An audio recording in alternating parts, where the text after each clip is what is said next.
Première échéance, le dossier brûlant des retraites. Les concertations avec les syndicats reprennent la semaine prochaine. Présentation en Conseil des ministres le 22 janvier. Direction ensuite le Parlement fin février pour un vote programmé cet été.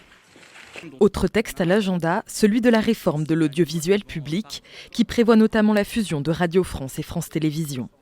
Présenté par le ministre de la Culture le 5 décembre dernier, il arrivera au Parlement en février 2020.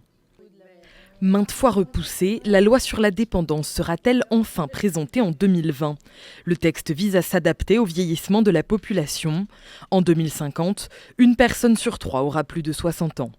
Dans les cartons depuis 2 ans, récemment éclipsé par la réforme des retraites, Agnès Buzyn pousse pour qu'il soit présenté avant les municipales de mars. Autre chantier pour le président, que va-t-il sortir de sa Convention citoyenne du climat ? En avril dernier, Emmanuel Macron envisageait plusieurs solutions. Ce qui sortira de cette convention, je m'y engage, sera soumis sans filtre, soit au vote du Parlement, soit référendum, soit application réglementaire directe. Les 150 citoyens tirés au sort vont remettre leurs travaux au gouvernement au début du mois d'avril.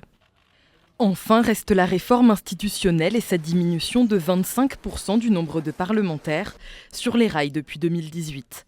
Sa mise en œuvre pourrait intervenir après les élections sénatoriales de septembre.